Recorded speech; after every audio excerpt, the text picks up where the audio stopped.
Salut, je reviens pas pour un bilan lecture, mais plutôt pour parler de littérature italienne. Je vais te mettre mon Instagram en dessous, où je fais un challenge auteur italien pour découvrir la littérature italienne. Je suis pas spécialiste, mais j'en ai lu quand même quelques-uns et quelques-unes. Euh, Moi, je l'ai lu, la première fois que j'ai lu une autrice italienne, j'étais ado, donc ça remonte à un petit moment. C'était Elsa Morante pour l'Astoria que j'ai adoré, un gros pavé que j'ai... Ouais, un gros pavé, mais j'ai lu en très peu de temps. Déjà là, je lisais énormément la nuit. Ensuite, au niveau littérature italienne, pourquoi je l'aime, j'en sais rien. Ça remonte peut-être aux racines. J'aime... Ouais, je suis française avec du sang italien, du sang espagnol, un peu plus de sang espagnol que italien. Pourquoi plus l'Italie? Parce que la langue, déjà, je la trouve beaucoup plus... alors, les hispaniques vont m'en vouloir, mais la langue, je la trouve beaucoup plus chantante. Et je trouve que même insulter quelqu'un en italien est beaucoup plus joli et beaucoup plus fleuri que l'insulter dans une autre langue. Et puis, moi, j'aime la littérature italienne parce que je trouve qu'il y a une certaine ferveur, de la tension et que c'est assez volcanique. C'est... ouais, c'est explosif. Et tout comme mon caractère qui est explosif. Moi, au niveau de la littérature italienne, ça commence par la poésie avec Dante aussi, la Divine Comédie. Euh, Moi, je l'ai lu pareil il y a un petit bout de temps. Bon, alors, enfin, ça a été reconnu par tous, hein, assez mondialement reconnu, mais j'avoue que quand je l'ai lu, je pense qu'il faudrait que je le relise, parce que j'avais peut-être pas toutes les données et puis toutes les envies que je peux avoir maintenant au niveau de la découverte de la littérature italienne, et peut-être pas assez mature non plus pour comprendre.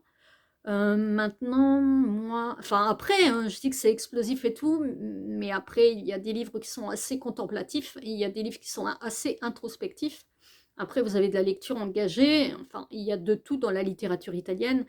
Maintenant, je ne peux pas parler de littérature italienne sans parler naturellement de Primo Levi, dont le livre est aussi vieux que, pas aussi vieux que moi, mais il remonte à énormément. Il a au moins, il est plus vieux que mes filles, tout au moins. Et puis, je ne peux pas parler de littérature italienne sans parler d'Umberto Eco. Donc, pareil, hein, qui est très, très vieux. Moi, j'ai adoré Umberto Eco. J'ai trouvé, au niveau de la sémiotique, j'ai trouvé ça très, très poussé. Et j'ai beaucoup aimé l'histoire, beaucoup aimé l'aspect religieux aussi. L'aspect de l'Inquisition. J'aime beaucoup cette période. Pour Primo Levi, naturellement, la résilience de cet homme et puis son... Oui, le fait qu'il se soit, parce que l'histoire italienne, elle est beaucoup... au niveau du fascisme, ils font fort. Au niveau de l'extrême droite, ils font fort aussi. Donc, on va pas parler politique, mais moi, Primo Levi, oui, c'est son engagement, le fait qu'il se soit levé contre le fascisme, contre Mussolini, et sa résilience. Et effectivement, c'est un témoignage sur l'extermination des Juifs, mais pas seulement. C'est un témoignage sur un homme qui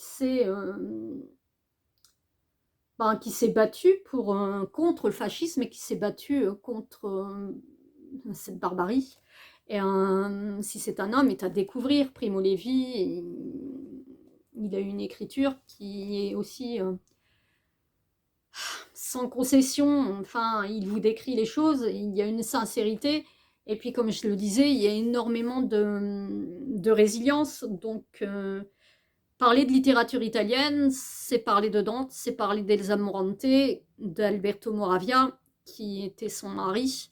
Mais Elsa Morante, c'était de la poésie, c'était quelqu'un qui était aussi très engagé pour la cause féminine. Quelqu'un de reconnu, mais un peu écrasé, moi je trouve, avec son histoire avec Alberto Moravia. Mais c'était quelqu'un, moi, qui écrivait, qui avait une écriture dans la poésie, enfin, une écriture poétique dans la littérature italienne. C'est quelqu'un qui a énormément compté, enfin, pour moi, je trouve. Ensuite, au niveau littérature italienne, moi j'aime aussi à citer Roberto Saviano, qui s'est levé contre pas la mafia. Je ne sais pas s'il est encore protégé, mais je pense qu'il l'est toujours parce que sa lutte continue, parce que il dénonce aussi actuellement tout l'aspect politique de prise par l'Italie. Je ne peux parler de l'Italie sans parler de Goliarda Sapienza. Donc moi j'ai lu celui-ci, c'est Rendez-vous à Positano.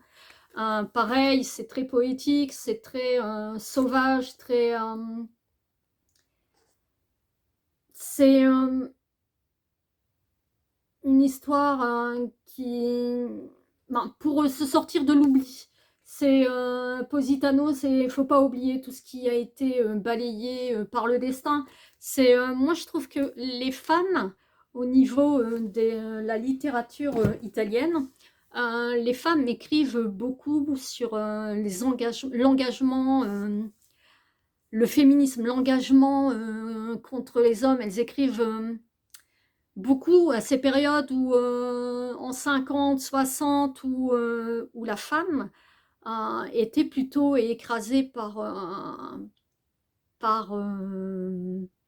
pas seulement en Italie, hein, en France c'était aussi ça, mais elle était très peu reconnue, tout au moins en Italie à cette période. Et moi j'aime beaucoup cette façon d'écrire, cette façon de s'engager, et pas de dénoncer, mais aussi de donner des rôles forts à leurs héroïnes, à leurs personnages féminins. Moi, avec Eri De Luca, ce que j'aime aussi, c'est déjà sa philosophie. C'est un homme engagé également. C'est un homme qui est assez introspectif dans sa philosophie. J'aime beaucoup ce qu'il propose, j'aime beaucoup son écriture. Eri De Luca, je l'ai découvert grâce au conte de Super Mario Books. Et je regrette pas du tout, c'est quelqu'un que je ne connaissais pas, c'est un de nos contemporains. Moi, celui que j'avais adoré, je le recherche, hein, tout est à mes pieds, mais bon, c'est Montedigio. C'est une petite, c'est à Naples, hein, c'est un petit, pas un village, c'est un petit, mince, un quartier, je pense. Mais ouais, c'est un quartier de Naples, Montedigio, et j'aime beaucoup comment il a décrit la pauvreté. C'est quelqu'un qui, enfin, dont les parents font partie de la bourgeoisie pauvre. Et c'est un gamin qui a grandi dehors et ouais, qui a déployé ses ailes et qui a grandi et qui a aussi le fait de vivre aussi dans ces quartiers et dans ces quartiers pauvres de Naples, c'est sa façon aussi à lui, c'est cette façon-là qui lui a permis de s'engager et de voir un peu ce qui se passait aussi dans ces quartiers entre enfin, la pauvreté et lire Eri De Luca, c'est lire sa vie aussi, qui est très Ouais, dans ses bouquins, Montevideo, c'est sa vie, c'est son enfance. Quand il raconte le Tour de l'Oise, ouais, c'est une introspection, c'est une philosophie qui lui appartient, c'est une introspection. Et parler avec un fils qu'il n'a pas eu, euh, j'ai trouvé ça très émouvant et très beau à la fois. Donc, j'aime beaucoup ça, parler de... Je terminerai par quelqu'un. Parler. Moi, j'avais découvert Francesco Dimitri chez Hugo Thriller. Alors, je ne sais pas s'il y a eu d'autres... Il est natif des Pouilles, dans le sud d'Italie, mais il vit à Londres. Mais j'avais découvert cette histoire qui se passait dans les Pouilles. Et j'ai trouvé ça très bien tourné. Il y a un peu de fantastique, un peu de... C'est pas du gothique, c'est du fantastique. Et cette religion qui est assez marquante en Italie, dans les pays, oui, dans les pays de la Méditerranée, qui est encore très présente. Et, enfin, j'ai trouvé ça hyper intéressant et l'histoire est hyper bien tournée. Et j'ai aimé le déroulement, j'ai aimé brûler dans les champs d'oliviers. Moi, j'ai trouvé ça très bon, très beau. Francesco Dimitri, il vit à Londres, mais il est natif des Pouilles. Et ouais, ça parle d'art, de fantômes, ouais, de disparition. Et c'était très bien. Donc c'est un auteur à découvrir, enfin tout au moins, moi j'ai découvert que ce livre-là, et effectivement, j'ai pas vu d'autres livres qui ont été, le livre des choses cachées, j'ai pas lu d'autres livres qui ont été traduits depuis.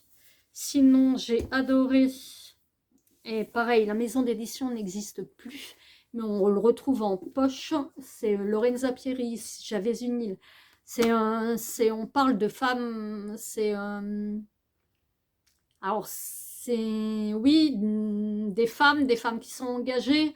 On parle aussi d'une île, de l'amour, de l'envie de partir de cette île. Et puis ensuite, l'amour, c'est ce je t'aime moi non plus. Enfin, on a envie de la quitter, mais en même temps, on a envie vite d'y revenir parce qu'il y a ce pouvoir attractif. Et puis parce qu'il y a une histoire et j'aime beaucoup l'écriture de cette femme. J'avais lu aussi de Lorenza Pieri. Faut que je recherche. Mais pareil, il est sorti en poche. Mais ouais, c'est une saga familiale. C'est 4 femmes. 4 femmes, une grand-mère, une mère, deux jeunes filles, c'est une saga familiale, ouais, c'est l'amour d'une île, et puis c'est l'engagement, c'est assez volcanique, d'ailleurs la mer est appelée la Rouge, donc c'est assez volcanique, et la Rouge, non pas seulement pour sa chevelure, mais aussi pour son engagement politique, et pour les choses qu'elle fera bouger. Et j'ai trouvé ça très bien écrit. Donc Lorenza Pieri, c'est une autrice vraiment à découvrir également. Une maison d'édition qui publie beaucoup d'auteurs américains. Donc c'est les maisons d'édition Gallmeister qui s'est ouvert, alors je vais dire depuis peu, mais maintenant ça fait au moins 4 ans. Peut-être 4-5 ans même, ça défile trop vite, et qui, j'ai adoré l'auteur, Pier Giorgio Pulizzi. Alors, L'île des âmes, j'ai adoré le deuxième. Le dernier qui est sorti, je trouve ça dommage, parce que le dernier qui est sorti n'est pas le troisième, n'appartient pas à une trilogie. Le dernier qui est sorti, c'est l'histoire d'un policier que l'on retrouve dans un des premiers bouquins publiés chez Gallmeister, mais dans un registre totalement différent. Moi, l'île des âmes et est-ce que j'aurais pas dû préparer ça? Je pensais pouvoir m'en souvenir. Donc l'île des âmes, c'est le premier. L'île des âmes, et ça va me revenir d'ici la fin, hein, peut-être. Hein. Donc moi, l'île des âmes, j'ai adoré. On est en Sardaigne. Ouais, alors peut-être que ce serait contemplatif, mais non. Parce que l'on découvre un paysage, on découvre ouais, un paysage et puis les croyances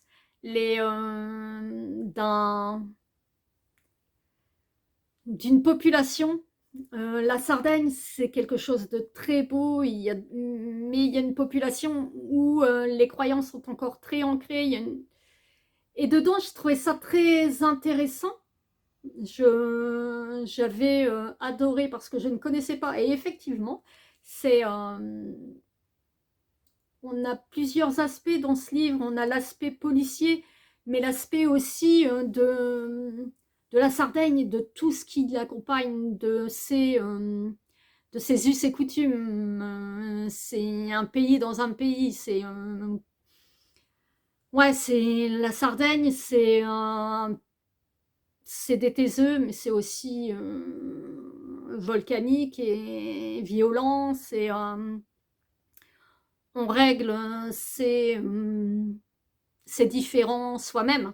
Et l'île des âmes, je croyais avoir retrouvé le nom du deuxième, mais c'est pas grave, je vous l'écrirai.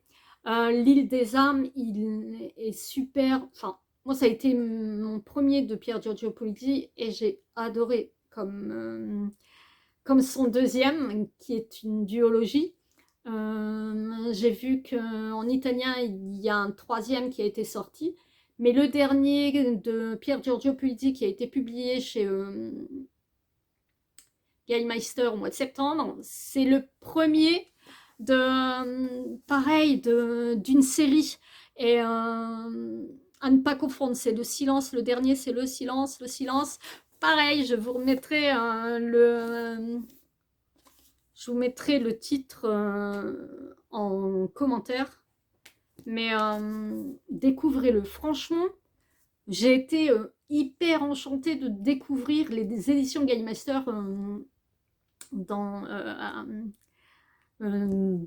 pour la découverte d'auteurs italiens, parce que franchement, j'ai trouvé ça génial et un auteur vraiment à découvrir, tout comme ils ont sorti également Giulia Caminito. Giulia Caminito, l'eau du lac n'est jamais douce. Je trouvais ça très poétique, très beau, très... ouais, c'est très poétique, très beau, qui parle de la colère, de l'adolescence. Et on suit cette gamine, et on suit... Enfin, on a l'image avec la promesse, l'eau du lac qui n'est jamais douce, qui est... Ouais, cette image, elle est très bien conçue, très bien faite. Et l'adolescence, elle est aussi volcanique, et elle est colérique, et en plus, quand on a envie, quand on est adolescent, on a plein de rêves, plein d'espoir, en même temps plein de colère, quand on ne peut pas accéder à ce que l'on veut. Mais ouais, c'est Giulia Caminito, à chaque fois je me trompe, Caminito, elle nous fait découvrir une adolescence qui est torturée, mais la poursuite des rêves aussi. Et c'est vraiment à découvrir. Ouais, c'est l'histoire de 2 femmes, c'est, à la fois, puissant, c'est lumineux, c'est, sombre, ça vous embarque, ça vous prend en tripes et c'est une autrice vraiment qu'il faut découvrir. Moi, j'avais lu aussi son premier, celui-ci est son deuxième sorti chez Gamester. Et son premier, c'était... Oh la vache.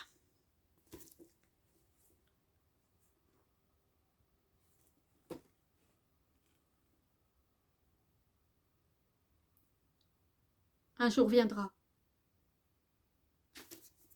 Un jour viendra. Son premier. Moi, j'avais découvert un auteur qui avait été publié chez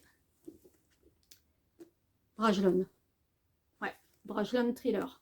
C'est Antonio Lanzetta, Le Mal en Soi. Ça fait un petit moment hein, que... C'était en quelle année? Quelle année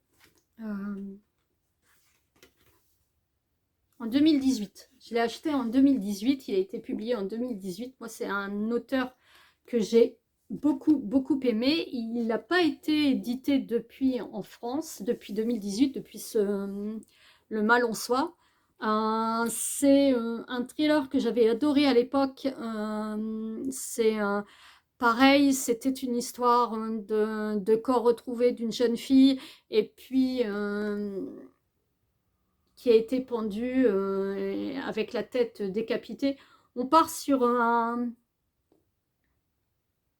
serial killer et on retrouve aussi les racines du passé. Et j'aime beaucoup, moi, quand le présent et le passé revient et se télescope et éclate pas mal de choses. J'aime beaucoup. J'ai vu qu'il sortait un prochain au mois de janvier. Il va être édité à nouveau en France. Je vais pas dire de bêtises par quelle maison d'édition ici. Pareil, je mettrai en commentaire pour Antonio Lanzetta. Je suis très heureuse de le redécouvrir et j'ai très hâte de le découvrir, de le redécouvrir. Alors, parler d'auteurs italiens. Après, je vous parlerai Enfin, allez, si on continue dans le thriller, on ne peut pas parler d'auteur italien sans parler de Donato Carisi. Je suis l'abysse. Moi, c'est le meilleur de chez Donato Carisi. Même si moi j'ai beaucoup aimé la trilogie avec Marcus. Mais sinon, Je suis l'abysse. Pour moi, c'est le meilleur de tous. Et c'est celui qu'il faut lire. Je ne serais pas contre de le relire, hein, de toute façon. Le chuchoteur, moi j'ai beaucoup aimé. Maintenant, je disais la trilogie avec Marcus, c'est le Tribunal des âmes, c'est Malefico, c'est Tenebra Roma. Moi j'ai beaucoup adoré. Pareil, il y a enfin, il y a quelque chose dans l'action qui n'appartient qu'à Donato. Il y a des retournements de situation qui sont parfois trop nombreux, mais dans Je suis l'abysse, c'est super bien tourné, super bien dosé. Par contre, l'avant-dernier, je ne l'ai pas aimé. Enfin, j'ai aimé les 3/4 de l'avant-dernier. Le dernier quart, j'ai détesté. Mais après, chacun a à le lire et à voir s'il aime ou pas. Mais moi, il y a eu trop de retournements de situation qui ont tué les retournements de situation. Trop d'imbroglio qui... Non, c'était trop de trop. Et par contre, celui-ci, oui, Donato, bien sûr qu'il faut le découvrir. C'est quelqu'un qui a écrit Le Chuchoteur. Et c'est quelqu'un qui compte dans le thriller italien, tout comme Je suis l'abysse est sorti également en film, en film. Et ouais, Je suis l'abysse, moi, j'ai des sueurs froides. Enfin, c'était vraiment flippant. Et je pense qu'en film, moi, je ne l'ai pas vu, mais je pense que ça doit être encore beaucoup plus flippant parce qu'on arrive à mettre... enfin, on a tout en image. Et quand on a en image, je trouve que parfois, c'est encore plus représentatif, encore plus déstabilisant. Et je le trouve, ce livre, super déroutant, super déstabilisant. Et super flippant, super angoissant. Je vais arrêter avec mes superlatifs. Une autrice que j'avais beaucoup aimée, c'est Daniela Raimondi dans Le Sortilège de Stellata. C'est pareil, une saga familiale,